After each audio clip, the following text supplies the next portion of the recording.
रामगढ़ का एक राजा था जिसकी प्रजा बहुत ही खुशहाल थी। उनके राज्य में कभी किसी चीज की कमी नहीं होती, लेकिन राजा की एक भी संतान नहीं थी। राजा ने अपनी रानी को सभी वैद्य को बताया, सभी मंदिरों में पूजा पाठ विधि विधान से की, चारों तीर्थ स्थान पर मन्नत मानकर आ गए। सभी ब्राह्मण साधु बाबा को खाना भी खिलाया, उनकी सेवा भी की, लेकिन फिर भी उनको एक भी संतान प्राप्त नहीं हुई, जिसके कारण प्रजा खुश थी, लेकिन राजा और रानी नहीं। फिर राजा और रानी ने बच्चा गोद लेने की सोची। राजा रानी से कहता है, रानी साहिबा क्यों ना हम एक बच्चा गोद ले ले। वैसे भी नवरात्रि आने वाली है, नवरात्रि खत्म होते ही हम दशहरे के दिन बच्चा गोद ले लेंगे। दशहरे के दिन जो भी व्यक्ति अपनी संतान अपने को दे देगा उनसे ले लेंगे, लेकिन अभी किसी को खबर नहीं करते हैं। ठीक है स्वामी। इतनी बातें करने के बाद एक दिन रानी को नवरात्रि से पहले कन्याओं का सपना आता। वह सपने में देखती है कि वह कन्याओं के साथ खेल रही है, उन पर लाड प्यार जता रही है। और इधर रानी साहिबा सुबह महाराज को नहीं दिखती है, तो महाराज दासी से पूछते हैं, रानी साहिबा नीचे नहीं आई। महाराज रानी सा अभी सो रही है। क्या अभी तक सो रही है? उनकी तबीयत खराब है क्या? पता नहीं महाराज। चलो मैं देखता हूँ। रानी साहिबा उठिए, सुबह हो गई। तभी रानी उठती है और अपने महाराज से कहती है, स्वामी आज मैंने कन्याओं का सपना देखा, वह मेरे साथ खेल रही थी, मैं उनको लाड प्यार कर रही थी। स्वामी क्यों ना हम नवरात्रि पर 9 दिन ही अपने गांव की सभी कन्याओं को भोजन कराएं, उनकी सेवा करें। वैसे भी हमने सभी की सेवा तो की ही है, क्यों ना एक बार कन्याओं की सेवा कर ले। फिर राजा ऐसा ही करता है, उसने गांव में ये डोंडी पिटवा दी। सुनो सुनो सुनो, राजा ने सभी कन्याओं को नवरात्रि से पहले ही राज दरबार में बुलाया है।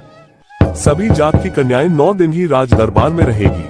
सभी कन्याओं के माता पिता नवरात्रि से पहले उन्हें राज दरबार में छोड़ आए। एक भी कन्या उनके घर नहीं रहेगी। फिर डोंडी पीटने वाला गांव में से आ जाता है। फिर सभी कन्याएं नवरात्रि से पहले ही राज दरबार में आने लगी। राजा और रानी ने सभी कन्याओं का राज दरबार में आदर सत्कार किया। फिर कुछ दिनों बाद नवरात्रि आ गई। फिर राजा और रानी राज दरबार का काम का छोड़कर कन्याओं की सेवा में लग गए। राजा रानी दोनों ने स्वयं कन्याओं को भोजन परोसा, उनके साथ दिन भर खेले। उन्होंने किसी भी कन्याओं के साथ कोई बुरा व्यवहार नहीं किया, सभी को अपनी बेटी समझकर उनके साथ रहे। ऐसे ही कन्याओं को 9 दिन ही उनका बड़ा चाव से आदर सत्कार हुआ। फिर नवरात्रि का 9वां दिन आया। उस दिन भी कन्याओं को इसी तरह लाड दुलार हुआ। फिर सभी कन्याएं भोजन कर रही थी, तभी अचानक माताजी का रूप बन गई और राजा और रानी को दर्शन दिए और कहने लगे, तुमने मेरी बहुत सेवा की है, मेरा बहुत दुलार किया। मैं तुम्हें यह आशीर्वाद देती हूँ कि तुम्हें बहुत जल्द ही एक संतान प्राप्त होगी। माताजी वहाँ से चली जाती है और वापस कन्याएं अपने अपने रूप में आ जाती है। फिर ऐसे ही कन्याओं का आदर सत्कार कर 9वें दिन कन्याओं को राजा ने कन्याओं को बड़ी धूमधाम से विदा किया। कन्याओं के जाने के बाद राजा रानी आपस में बात करते हैं, हमने नवरात्रि के पहले बच्चा गोद लेने की सोची थी, अब आप बच्चा गोद लेंगे या नहीं? क्योंकि माता रानी ने अपने को संतान का सुख तो दे ही दिया है। नहीं रानी साहिबा, अब हम बच्चा गोद नहीं लेंगे। अब क्यों हम किसी महिला के बच्चे को उसकी संतान से अलग करें? ठीक है स्वामी, आपकी जैसी इच्छा। फिर दिन बीतते गए। 1 वर्ष पश्चात रानी ने एक सुंदर पुत्र को जन्म दिया, जिसके कारण राजा ने पूरे महल में खुशियों की बौछार कर दी। राजा ने फिर से सभी कन्याओं को महल में खाना खाने के लिए बुलाया। फिर सभी कन्याएं राज दरबार में आए और राजा के पुत्र के लिए खिलौने कपड़े लेकर आई। राजा रानी ने फिर से सभी कन्याओं को नवरात्रि जैसा आदर्श सत्कार किया और उनको जैसा नवरात्रि में लाड दुलार किया था वैसा ही राजा के पुत्र का जन्म के बाद उनके साथ व्यवहार किया, जिससे महल की सभी दीवारें आंगन खुशियों से झूम उठी। दिन बीतते गए, वर्ष निकलते गए, राजा का पुत्र बड़ा होता गया। फिर राजकुमार 18 वर्ष के हुए तो वह एक दिन जंगल में घूमने के लिए अकेले गए।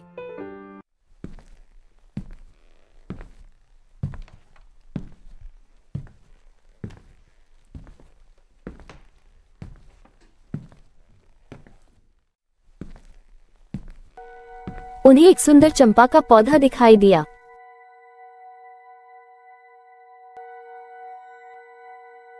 चंपा के पौधे को देखकर राजकुमार कहने लगे, ये चंपा का पौधा कितना विचित्र है, जरूर इसमें कोई राज छिपा है। मुझे ऐसे इसका हाथ नहीं लगाना चाहिए। इतने में उस पौधे से आवाज आती है, क्या तुम हमें सुन सकते हो? कोई हमें बचाओ। कौन है? सामने आओ। यह आवाजें कौन लगा रहा है? हम इस चंपा के पौधे में कैद है, हमें इस श्राप से मुक्त करो। क्या तुम हमें सुन सकते हो? हाँ, मैं तुम्हें सुन सकता हूँ, लेकिन तुम इसके अंदर कैसे कैद हुई? और तुम कौन हो? हम दोनों बहनें उदयपुर की राजकुमारी है। एक दिन हम दोनों बहनें जंगल में घूमने के लिए आए।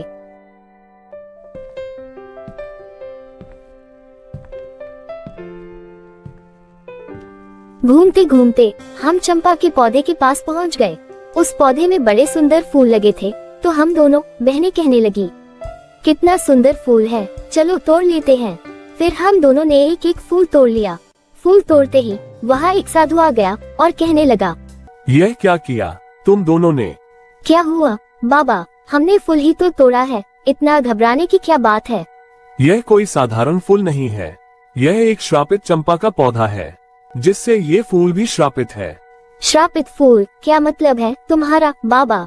ये फूल श्रापित कैसे हुआ? मेरी अज्ञानता के कारण मेरी सारी शक्ति इस चंपा के पौधे में श्रापित बन गई। तुम्हारा अज्ञानता के कारण? साफ साफ बताओ, क्या हुआ तुम्हारे साथ?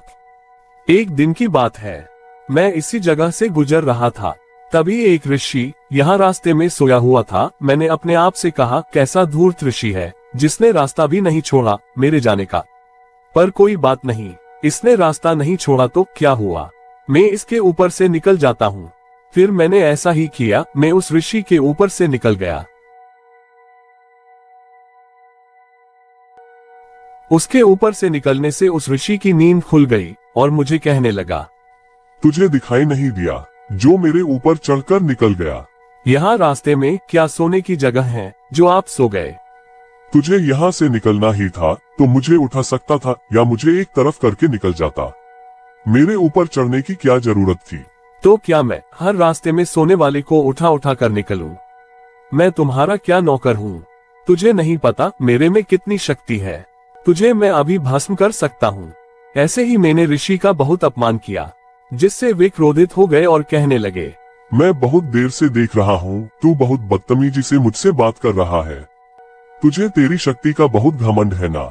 मैं तुझे श्राप देता हूँ, तेरी सारी शक्ति एक श्रापित चंपा के पौधे में बदल जाएगी। फिर ऋषि के श्राप से मेरी सारी शक्ति चंपा के पौधे में बदल गई। मैंने उस पौधे को हाथ लगाने की कोशिश की, लेकिन ऋषि कहने लगे, यदि तूने इस पौधे को हाथ लगाया या फिर किसी दूसरे इंसान ने ये फूल तोड़ने की कोशिश की, वह उसी क्षण इस पौधे में समा जाएगा। साधु बाबा इतना बताते ही हम दोनों पौधे में समा गई, क्योंकि हमने उस पौधे का फूल तोड़ लिया था।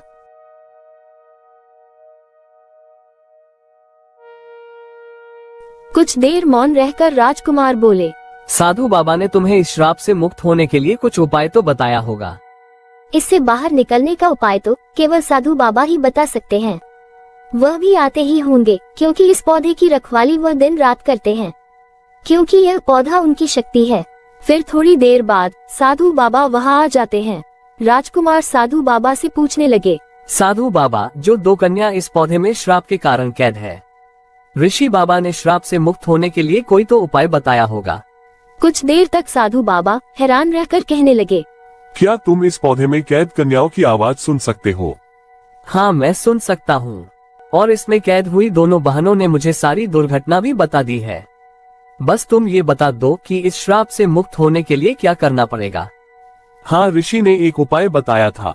जब मेरी शक्ति श्राप के कारण एक चंपा के पौधे में बदल गई थी, जिसके कारण मुझे अपनी गलती का एहसास हुआ, मैं ऋषि के सामने बहुत गिड़गिड़ाया। तब जाकर उन्होंने मुझे एक उपाय बताया। यहाँ एक ऐसा व्यक्ति आएगा जो बड़ी मन्नतों से इस धरती पर जन्म लिया, उससे ही तुम्हारा उद्धार होगा। लेकिन क्या? लेकिन उसके पहले यदि किसी भी इंसान ने इस फूल को तोड़ा या छुआ तो वह भी इस श्राप का भागीदारी बनेगा। यदि वह व्यक्ति यहाँ पहले आ गया जो बड़ी मन्नतों से जन्म लिया, तो केवल उसके स्पर्श से ही तुम्हारी शक्ति तुम्हें प्राप्त हो जाएगी। लेकिन यदि इस पौधे या फूल को छूकर कोई इंसान इसमें कैद हुआ, तो मन्नतों से जन्मे व्यक्ति को कुछ कठिनाइयों का सामना करना पड़ेगा। कैसी कठिनाई का सामना करना पड़ेगा उसे? जैसे कोई कुंवारी कन्या इस पौधे को छूकर श्राप की भागीदारी बनी तो उसे बाहर निकालने वाला व्यक्ति यदि कुंवारा है तो उसे उन लड़कियों से शादी करनी पड़ेगी, और यदि कोई लड़का इस श्राप का भागीदारी बना तो उसे बाहर निकालने वाला व्यक्ति यदि लड़का है तो उसे आधी जायदाद का हिस्सा देना पड़ेगा। ऐसे ही ऋषि ने मुझे सब तरह के व्यक्ति को श्राप से मुक्त होने का तरीका बताया। ऋषि बाबा, लेकिन मैं उसे पहचानूंगा कैसे?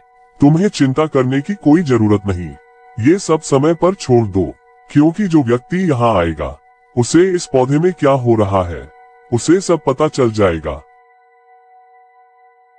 और तुम वो व्यक्ति हो जिसे ये सब सुनाई दिया। यदि ये दोनों बहनें इस श्राप की भागीदारी न होती तो तुम्हारे स्पर्श से ही मेरी सारी शक्ति मिल जाती, लेकिन अब इन लड़कियों को श्राप से मुक्त करने के लिए तुम्हें इन लड़कियों से शादी करनी पड़ेगी, तभी इन दोनों बहनों का और मेरा उद्धार होगा। मैं यह शादी करने के लिए तैयार हूँ, मैं ये प्रण लेता हूँ। राजकुमार के इतना कहते ही दोनों बहनें श्राप से मुक्त हो जाती है और साधु बाबा की शक्ति भी श्राप से मुक्त होकर उन्हें प्राप्त हो जाती है।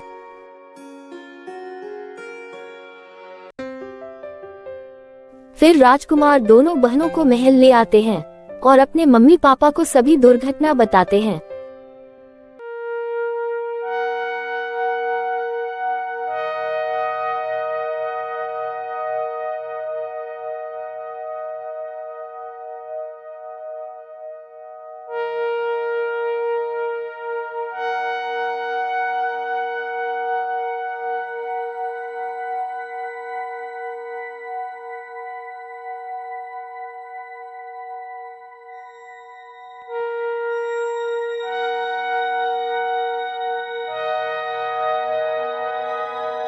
फिर राजकुमार की शादी दोनों बहनों से कर दी जाती है।